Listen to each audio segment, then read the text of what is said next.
자, 안녕하세요. 시작하겠습니다. 오늘 진행할 내용은요, 물류 자동화 시스템에서 얘기를 할 거예요. 이제 물류 자동화 시스템에서 얘기를 할 건데, 잠시만요. 제가 참 글씨를 항상 그렇게 잘 쓰지 못합니다. 그래도 열심히 쓰려고 하고 있습니다. 네, 물류 자동화 시스템에 대해서 얘기를 할 거고요. 이 물류 자동화 중에서 ASRS 시스템, Automated Store and Retrieval 시스템이라서 자동 창고, 그죠? 자동 창고 그리고 검색이라고 얘기할게요. 검색 시스템에 대해서 설명을 드리도록 하겠습니다. 이 자동 창고, 자동 저장이라고 하는 게 맞겠죠? 자동 저장과 검색 시스템 같은 경우에는 그러니까 지정된 저장 위치가 있어요. 그 저장 위치가 어떤 저장 위치, 자, 의미에 그리스나 X, Y, Z라고 할게요. 저장 창고 X에다가 자동으로 물건이 갖다 놓고 다시 물건을 빼오고 하는 역할을 하는 이 PC가 일반적인 명령한데, PC가 어디다가요? 어떠한 크레인요한테 명령을 많이 하겠죠. PC가 명령을 하면은 자동으로 입고하고 다시 자동으로 출고하는 그런 컴퓨터 제어 시스템 얘기를 해요. 그래서 이 창고가 굉장히 커요. 엄청 큽니다. 멀리서 봐도 딱 봐도 야, 저건 창고 건물이구나 싶을 정도로 엄청나게 커요. 그런 큰 창고에서 이 화물량이 반입반출된 화물량이 매우 많은 경우에 사용하는 이 시스템이에요. 그래서 컴퓨터 제어 하에서 이제 재고 관리를 하고 그런 것들을 뭐 품목 검색을 하고 뭐 잘 갖다 놓고 잘 빼고 이러한 역할을 하는 시스템인데, 우리 PLC 엔지니어 입장에서는 사실 뭐 컨베이어, 그 다음에 스태커 크레인, 그리고 RGB가 전부이기 때문에 그렇게 크게 복잡한 설비가 아니거든요. 근데 이 자동 창고라는 이 ASRS 시스템, 중요한 건 이 시스템입니다. 시스템을 관점에서 보면은 굉장히 크고 일이 많은 엄청나게 복잡한 하나의 체계예요. 네, 복잡한 체계가 되는 거예요. 그래서 이런 내용들을 PLC 엔지니어가 알아야 되느냐라면은 저는 개인적으로 알아야 좋다고 생각을 해요. 왜 그러냐면은 우리가 컨베이어가 그동안 뭐 ECS한테 혹은 WCS죠. WCS한테 막 설명을 해요. 자료를 줘요. 자료를 주고 뭐 명령을 받기도 하고 데이터를 주기도 하고 그러죠.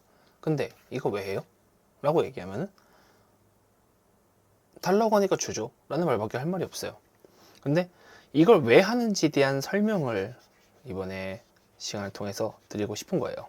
그래가지고 이번 시간 통해서 알게 되면은 사실상 많은 도움이 되실 거라고 생각을 하고 있습니다. 네, 물론 뭐 받아들이기에 따라서 아닐 수도 있고요.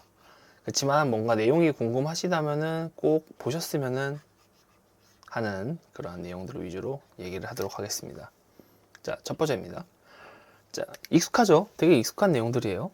WMS가 있죠. WCS, ECS, 그리고 PLC가 있어요. 그 안에는 당연히 컨베이어, 스태커 크레인, RGB 혹은 AGB가 있죠. 자, 여기서 굉장히 익숙한 건 뭐예요? WMS 있죠. WMS라는 거는 우리가 자동을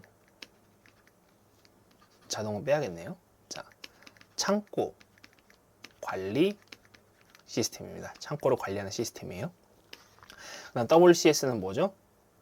창고 설비 관리 시스템이죠.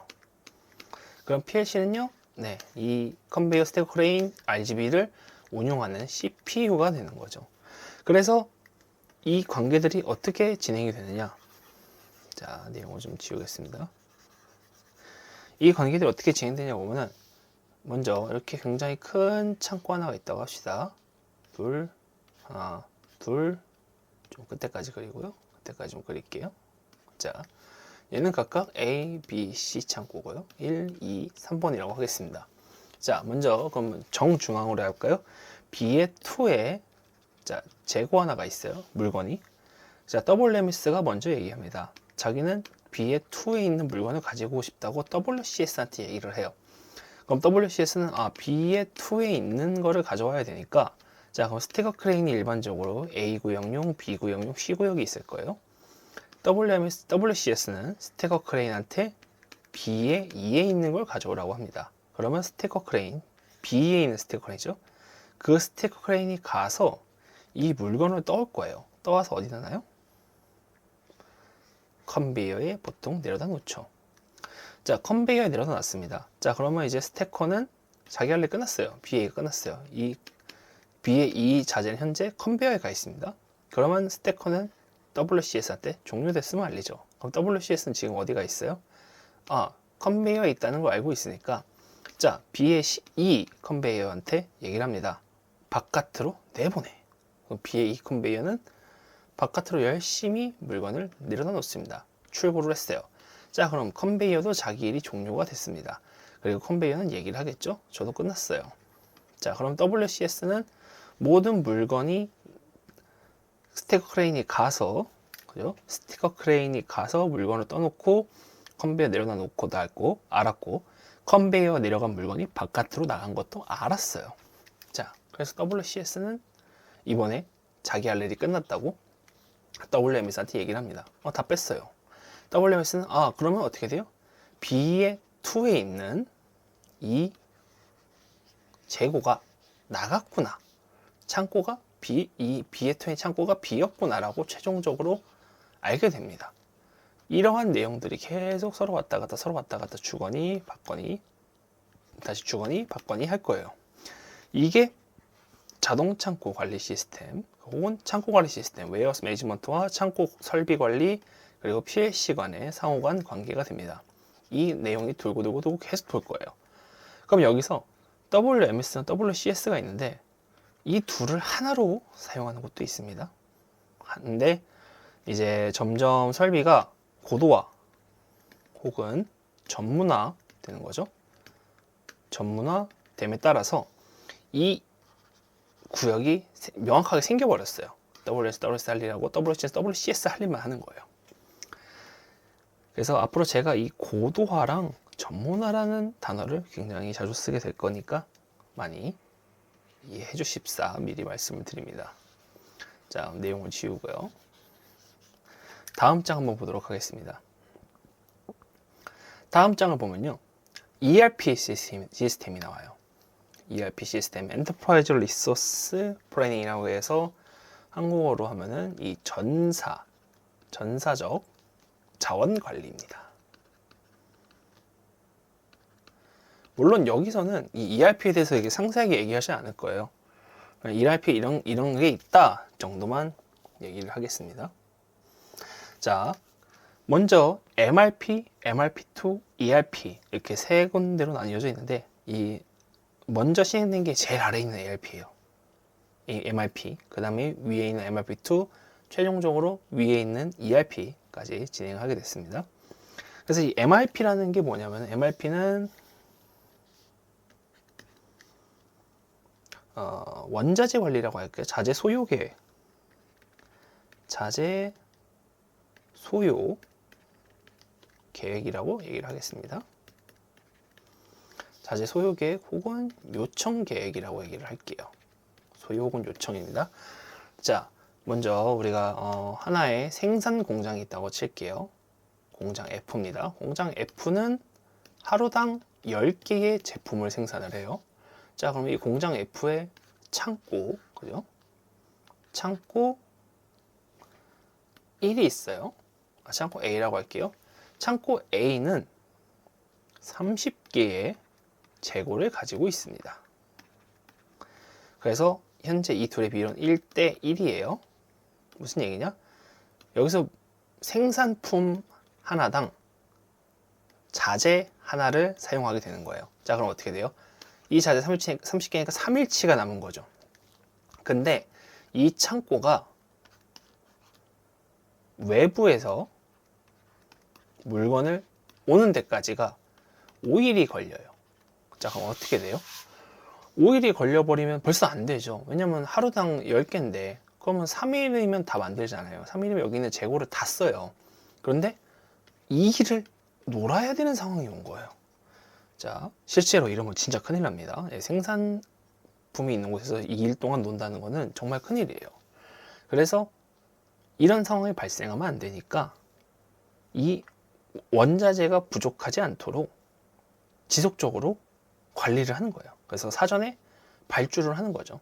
이 MRP를 이용해서 우리가 그럼 재고가 어떻게 있어요? 우리가 한 재고를 60개 정도 보관을 해두자. 그러면 어떻게 돼요? 5일 정도 걸려도 3일 쓰고 그 다음에 이렇게 하면 안 되니까 처음부터 60개를 가지고 있는 거죠. 처음부터 60개를 가지고 있습니다. 자, 이런 상황에서 지금 하루당 10개를 생산하고 재고가 60개가 있네. 재고 60개가 있으니까 6일치가 남았어요. 근데 오는 건 5일이니까 지금 미리 주문을 하자. 그러면은 적어도 하루분의 재고는 가지고 있지 않느냐 해서 관리를 할 수 있게 되는 겁니다. 근데 자, 이렇게 예상대로만 되면 참 좋아요. 근데 어떤 문제가 생길까요? 인력 혹은 설비라고 얘기를 하겠습니다. 자, 이젠 공장을 그대로 두고요. 자, 이 아래 설비 M A가 있고요. 밑에 설비 M B가 있습니다. 자, 이 설비 M과 A와 B는 합쳐서 하루에 10개의 물량을 만들어내요. 자, 근데 어떻게 돼요? 어떤 문제가 생겼을까요? B가 멈췄습니다. 그럼 어떻게 돼요? 하루에 생산량이 원래 5개 정도 됐겠죠? 5개로 바뀌었어요. 그럼 이 재고는 어떻게 돼요? 원래 6일치였는데 며칠로 바뀌어요? 어디 보자. 네. 12일치로 바뀌었네요. 벌써 2배가 돼버렸네요. 네. 12일치 재고가 된 거예요. 그럼 어떻게 돼요? 미리 생산하려고 해보니까 재고가 12일치가 돼버렸으니 원래 기존대로 사왔었는데 재고가 어떻게 되는 거예요? 12일치, 12일치, 24일치가 돼버렸어요.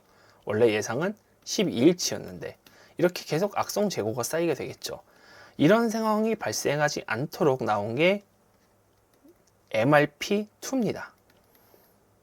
이 MRP2는 기존에 있던 이 원부자재, 여기서는 원자재만 썼었죠. 원자재만 관리를 했고요.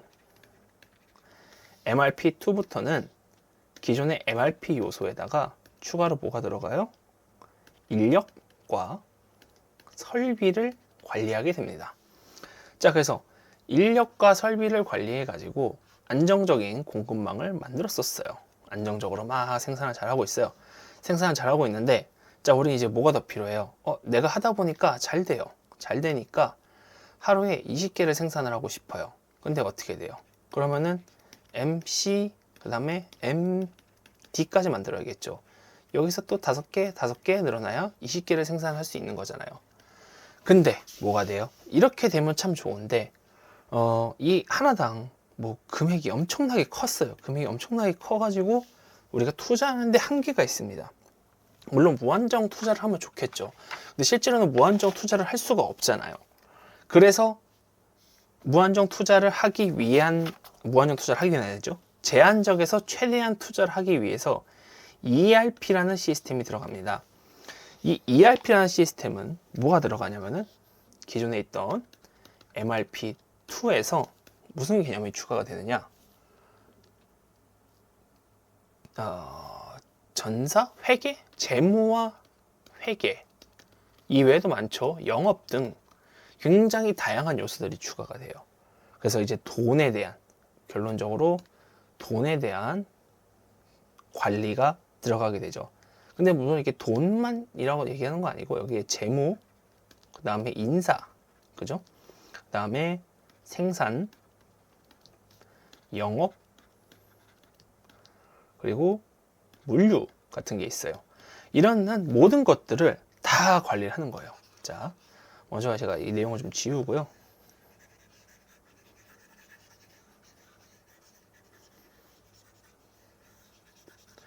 지우고 시작하도록 하겠습니다. 네. 이게 왜 중요하냐? 제품이 나왔어요. 그럼 이 제품이 제품 M이라고 하겠습니다. 제품이 나왔어요. P라고 할까요? 제품 P가 나왔어요. 이 P를 어떻게 해요? 영업 쪽에서 나가가지고 이 제품에 대해서 막 판매를 해요. 판매를 하고 어떻게 돼요? 판매했으니까 다시 돌아오죠. 자, 공장한테 뭐라고 돼요? P를 만들어줘요. 그럼 공장은 좀 지우겠습니다. P를 만들어줘요. 그럼 공장은 P를 만들죠. 뭘 이용해서요? 기계를 이용해서 공장은 P를 만듭니다. 자, 그럼 P가 이제 어떻게 돼요? 제품은 뭐가 되죠? 당연히 물류, 그죠? 물류 시스템. 네, 물류 L을 타고 고객한테 가게 됩니다. 자, 이런 일련의 과정들이 전체 다 관리하는 것들이 바로 이 ERP 시스템이란 거죠. 전사적 자원 관리 시스템이라는 게 됩니다. 자, 여기까지 보면은 참 괜찮죠? 좋아요. 이렇게 전사적 자원 관리를 하다 보니까 아까 뭐라 그랬어요? 물류가 있었고 생산이 있었죠. 그리고 영업이 있었습니다. 자, 물류, 여기서 영업 빼고요. 물류, 생산 하면 뭐가 떠오르죠? 재고. 이 재고라는 결국에 뭐예요? 창고죠. 결국에는 이 창고 관리 시스템이 ERP에서 진행이 됐던 거예요. 진행이 되다 보니까 아까 뭐라 그랬죠? 이 WM에서 WCS에서 무슨 얘기 나왔었죠? 전문화, 고도화 얘기가 나왔습니다. 전문화, 고도화를 하다 보니까 ERP로 하기에는 너무 분량이 많은 거예요. 분량이 많아서 어떻게 해요? 그러면 이 창고를 관리할 수 있는 새로운 시스템을 만들어야겠죠. 그 시스템이 여기 나오죠. 웨어하우스 매니지먼트 시스템, 즉 창고 관리 시스템을 만들게 됩니다. 그래서 ERP라는 존재를 통해서 창고 관리 시스템, 즉 WMS가 나왔다는 것을 알 수가 있죠. 자, 그래서 창고 관리 시스템이 생겼다는 것을 알 수가 있게 됐습니다. 그래서 앞서서 설명드린 바와 같이 ASRS 시스템 얘기했고, WMS, WCS, PLC에 대해서 설명을 드렸고요. 이 각각의 연관 관계에 대해서 말씀을 드렸고, 그리고 이 MRP, MRP2, ERP, 그리고 이 전사적 사원 관리가 왜 필요한지, 거기서 전문화되고 고도화된 게 WMS다 라고 설명을 드렸어요. 그래서 이 WMS는 웨어하우스 매니지먼트 시스템으로서 효율적으로 관리하기 위한 시스템입니다. 그래서 총 5단계로 나뉘어져 있고요. 1부는 여기서 마치고 이 다음 시간부터는 2부에서 WMS의 효율적 기준에 대해 설명을 하도록 하겠습니다. 고생하셨습니다.